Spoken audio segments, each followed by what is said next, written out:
Bismillahirrahmanirrahim. Assalamualaikum warahmatullahi wabarakatuh. Alhamdulillahi rabbil alamin. Wa bihi nasta'inu ala umuri dunya waddin. Wa sallallahu ala nabiyyina wa sayyidina Muhammadin wa ala alihi wa sahbihi ajma'in. Amma ba'd. Kita panjatkan puja dan syukur kehadirat Allah Subhanahu wa taala. Pada kesempatan malam yang berbahagia kali ini, kita masih kembali diberi kekuatan, kesehatan, hidayah serta taufik dari Allah Jalla wa ala, sehingga kita bisa menghadiri acara pengajian di perumahan Puri Nirwana di Kecamatan Kembaran, Kabupaten Banyumas.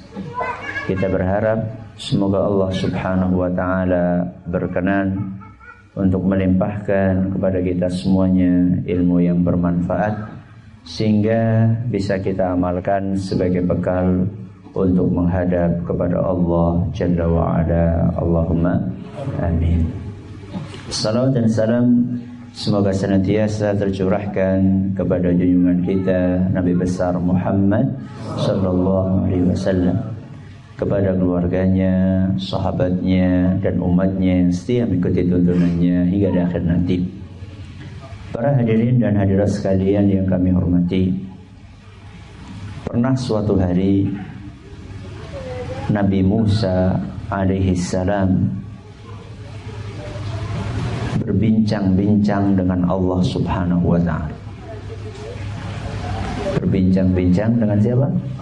Allah Subhanahu wa taala. Makanya julukannya Nabi Musa itu adalah Kalimullah. Apa julukannya? Kalimullah. Kalimullah itu orang yang diajak bicara sama Allah. Kalau Nabi Ibrahim julukannya Khalilullah. Apa artinya Khalil?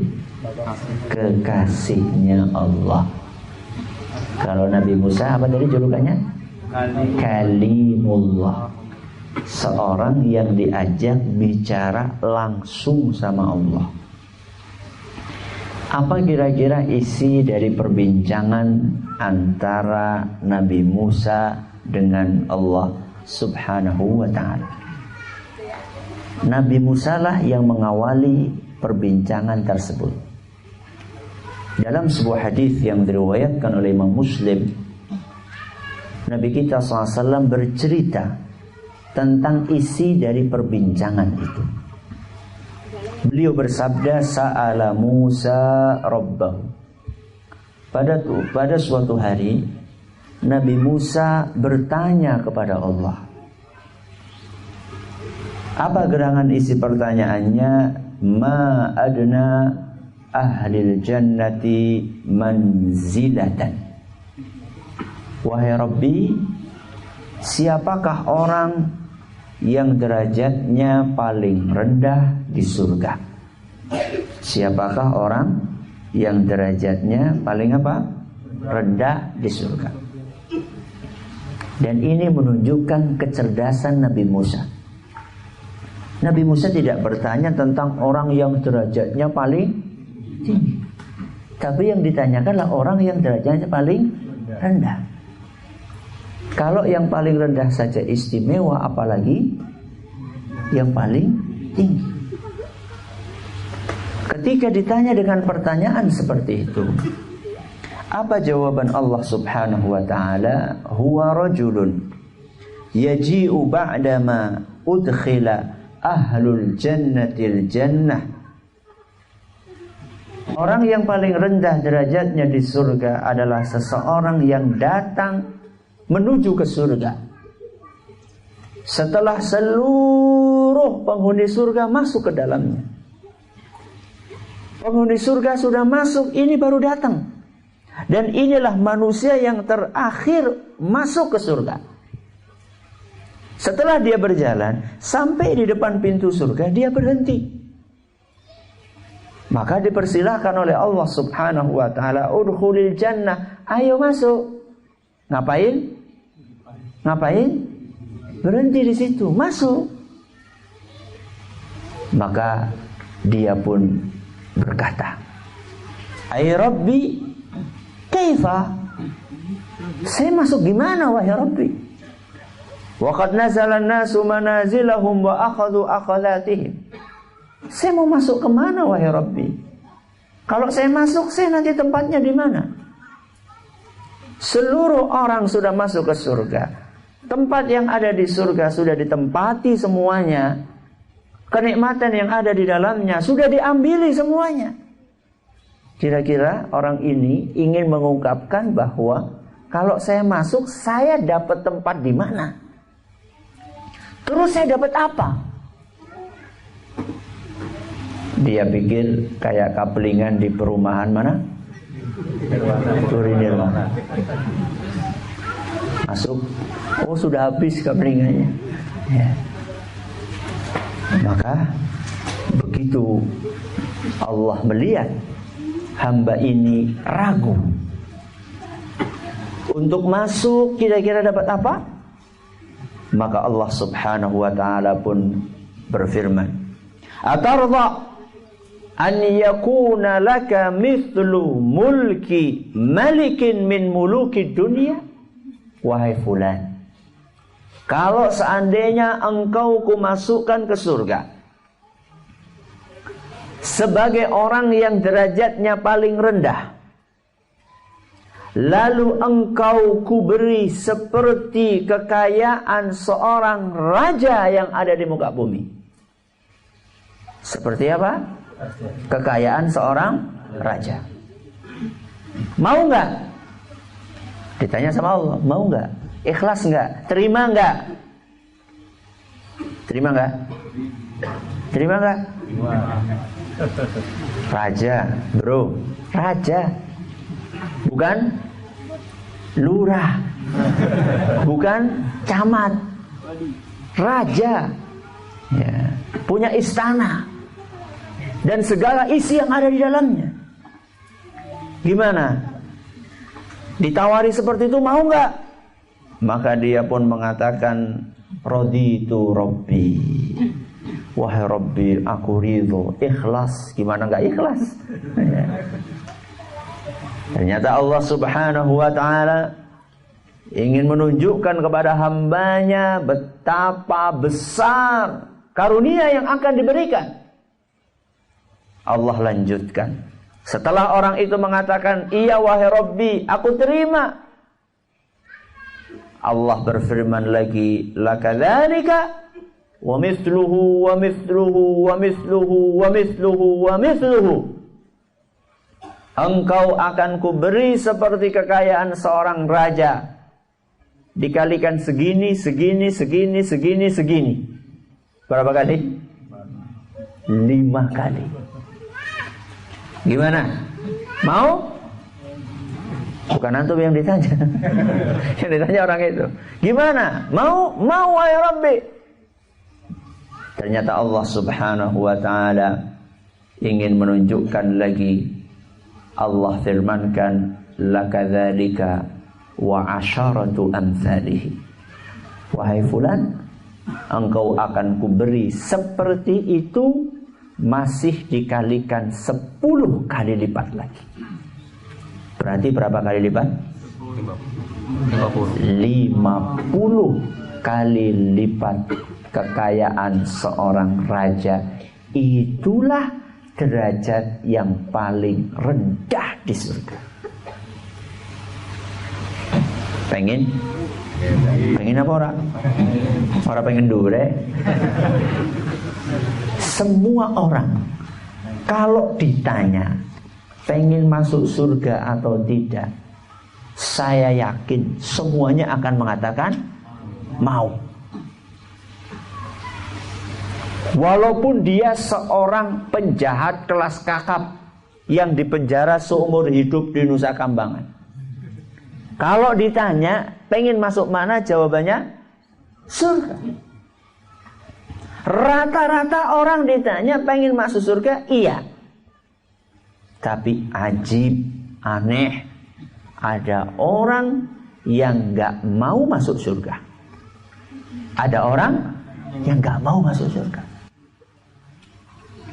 Sebagaimana yang disabdakan oleh Nabi SAW dalam hadis yang diriwayatkan oleh Imam Bukhari. Nabi kita SAW bersabda, kullu ummati yadkhulunal jannata illa man aba. Seluruh umatku masuk surga kecuali yang gak mau. Apa kata Rasulullah SAW? Seluruh umatku masuk surga kecuali yang nggak mau. Berarti ada yang mau, ada yang nggak mau. Ada. Nabi SAW katakan itu. Aneh kan? Para sahabat pun merasa heran. Maka para sahabat bertanya kepada Rasulullah SAW, ya Rasulullah, wa man ya'ba? Wahai Rasul, masa ada yang nggak mau? Siapa yang nggak mau? Maka kemudian Nabi SAW bersabda, man ata'ani dakhalal jannah. Siapapun yang mau taat kepadaku berarti dia mau masuk surga. Berarti yang gak mau siapa? Yang gak taat kepadaku berarti dia gak mau masuk surga. Berarti yang gak mau masuk surga sedikit apa banyak? Yang gak mau masuk surga sedikit apa banyak? Banyak. Kon sholat ora sholat, kon nganggo jilbab orang nganggo jilbab, gue jane ora gelem mlebu surga.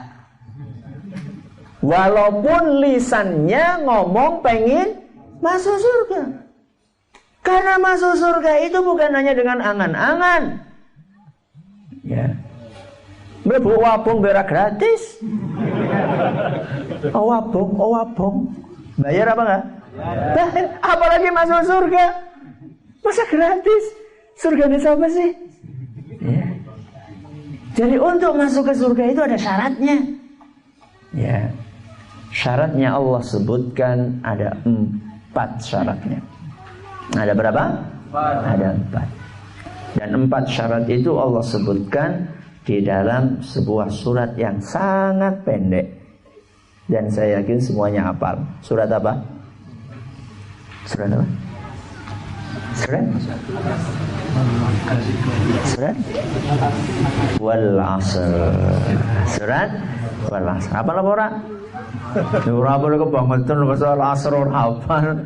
Kalau saya tanya surat Al-Baqarah mungkin Wal Asr ora hafal ya kebangetan. A'udzubillahi minasyaitonir rajim. Bismillahirrahmanirrahim. Wal Asr. Innal insana lafi khusr illa alladzina amanu wa amilus shalihat wa tawasaw bil haqq wa tawasaw bis sabr. 4 kunci masuk surga ada di mana? Surat Wal Asr. Sampai-sampai saking besarnya isi dari surat ini sampai-sampai Imam Syafi'i pernah mengatakan, "Lauma anzalallahu hujjatan ala khalqihi illa hadhihi surah lakafathum." Seandainya Allah Subhanahu wa taala tidak menurunkan dari Al-Qur'an kecuali 1 surat ini tok. Surat apa tadi? Wal Asr. Wis cukup. Al-Qur'an berapa surat? 114 surat. Surat yang pertama Al-Fatihah. Yang terakhir An-Nas. Lumayan. Ngerti nomor 1 karo nomor 114. Walaupun bungko nomor 3, nomor 4, nomor 5. 114 surat tadi. Andaikan Allah tidak turunkan kecuali cuma 1 saja. Surat apa? Al-Asr. Niscaya sudah cukup. Mulanya surat Al-Asr ini jadi favorit. Betul? Karena apa? Nah, bukan karena kandungannya, karena pendeknya. Kawit paut.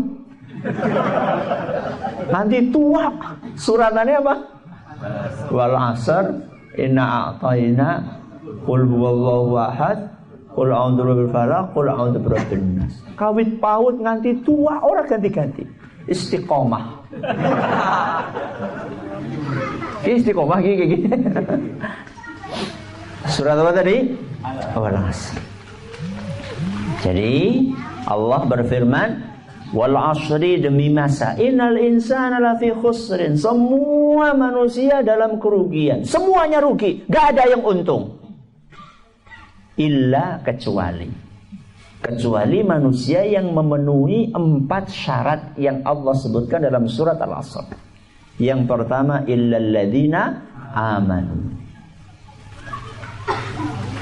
Yang pertama, kata para ulama, kuncinya adalah ilmu. Loh, padahal di situ tadi dikatakan illal ladzina amanu. Amanu artinya iman.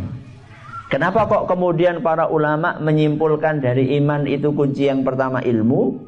Kata para ulama, karena iman tidak akan bisa benar kalau tidak dilandaskan ilmu. Maka kunci yang pertama adalah ilmu. Wa amilus sholihat. Yang kedua adalah amal. Yang pertama ilmu, yang kedua amal. Wa tawassaw bil haq. Wa tawassaw bil haq, saling menasihati dalam kebaikan, dalam kebenaran. Dakwah. Apa? Dakwah. Ilmu, terus amal, terus dakwah.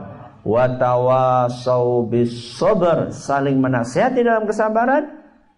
Kalau kita ringkas, sabar. Coba diulangi. 1, 2, 3, 4 apa saja? Ilmu, amal, dakwah, sabar. Kita awali dengan kunci yang pertama, ilmu. Apa yang dimaksud dengan ilmu di sini? Ilmu apa? Kanuragan? Ilmu apa? Fisika? Apa biologi? Apa kimia? Ilmu apa? Ilmu agama. Ustaz, berarti roli sinau ilmu fisika? Olih. Berarti roli sinau matematika? Olih. Tapi wong mlebu surga udu karena matematika. Wong mlebu surga udu karena fisika. Orang masuk surga yang pertama kali dibutuhkan adalah ilmu agama. Makanya Rasulullah SAW mengatakan, talabul ilmi fariidatun ala kulli muslim. Mencari ilmu itu hukumnya wajib bagi setiap orang Islam, mau laki-laki mau perempuan. Hadis riwayat Ibnu Majah dan dinyatakan sahih oleh Syekh Al-Albani. Tolabu itu artinya nyari. Berarti ilmu itu harus dicari. Ilmu itu harus dicari, bukan datang sendiri. Aja ngimpi semedi nang omah 40 dina 40 bengi. Golek wangsit metemutu wis dadi kiai, ora ana kaya kowe nang dalam Islam. Ilmu itu harus dicari. Pernah dengar sahabat namanya Ibnu Abbas? Pernah. Ibnu Abbas itu salah satu sahabat yang punya hubungan kekerabatan dengan Nabi SAW, alias sahabat yang berdarah biru. Ya, ningrat. Ya, karena punya hubungan kerabat dengan siapa? Rasulullah Sallallahu Alaihi Wasallam. Apakah Ibnu Abbas dengan nasabnya yang tinggi itu, lalu dia nggak mau belajar? Bahkan dikisahkan Ibnu Abbas itu pernah suatu hari, karena beliau termasuk sahabat yang junior. Junior itu usianya masih muda. Beliau ini walaupun masih kerabatnya Rasul Sallallahu Alaihi Wasallam, ketika ingin belajar ilmu agama, Dia akan cari sahabat-sahabat yang senior, yang ilmunya lebih tinggi. Kemudian dia datang ke rumahnya. Kadang-kadang datangnya siang-siang. Siang-siang waktunya istirahat. Maka beliau pun tidak mau mengganggu sahabat senior tadi. Maka beliau pun nunggu di depan rumahnya. Jangan Anda bayangkan rumahnya itu seperti ini. Ada apanya? Ada pohonnya. Terus ada buah karo apa? Mangani rambutan. Ora. Panas. Padang pasir. Ya. Maka Ibnu Abbas pun karena nunggu gak pengen ketok-ketok ganggu, jadi namanya etika. Ya, mertamu gue ya deleng-deleng apa? Waktu. Ya, mertamu jam 2:15. Waktu lagi ngantuk mertamu. Ya. Ibnu Abbas begitu lihat, wah ini waktunya istirahat. Maka beliau pun segera melepas sorbannya, kemudian beliau jadikan bantal. Beliau tiduran di atas pasir, diterpa angin yang panas, debu, sinar matahari, keringetan. No problem. Tunggu sampai sahabat itu bangun ketika asar. Begitu sahabat itu buka pintu, kaget. Ibnu Abbas, seorang ningrat kerabatnya Rasul. Maka dia pun langsung tergopoh-gopoh. Ibnu Abbas, ayo bangun. Kenapa kamu tidak ketuk pintu? Saya nggak berani, saya nggak pengen ganggu. Apa butuhmu? Saya pengen belajar. Subhanallah. Kenapa kamu nggak utus pembantu kamu untuk manggil saya ke rumah privat? Kamu kan punya pembantu, panggil saya akan datang. Inilah bentuk penghormatan saya kepada kerabat Rasul SAW. Saya akan datang. Apa jawaban Ibnu Abbas? Catat. Innal ilma yu'ta wa la ya'ti. Ilmu itu harus didatangi, bukan datang sendiri. Ini kaidah. Kalau Anda pengen sukses dalam belajar, ilmu itu harus dikejar. Jangan nunggu. Nah, yang namanya pengajian biasanya kan setahun sepisan. Ya, nek orang pengajian setahun sepisan ora ngaji, ora gelem golek. Ini gak akan sukses. Tolabul ilmi, tolabu itu artinya nyari. Orang ngenteni. Ya. Nek ngenteni nganti 10 tahun orang pengajian, ya orang pengaji kayak gue. Gak bisa. Ya. Ini kunci yang pertama. Apa kunci yang pertama? Ilmu. Ilmu apa? Agama. Apa untungnya Ustadz kalau misalnya kita ini dapat ilmu dan kita berilmu? Masya Allah, untungnya banyak sekali. Man salaka tariqan yaltamisu fihi ilman sahalallahu lahu bihi tariqan ilal jannah. Barang siapa yang berjalan di sebuah jalan, meniti sebuah jalan untuk mencari ilmu, maka dia akan dimudahkan jalannya kemana? Ke surga. Orang yang berilmu itu loh, dimudahkan jalannya ke surga. Setiap saat akan didoakan oleh seluruh makhluk yang ada di muka bumi. Bahkan seluruh makhluk yang ada di langit.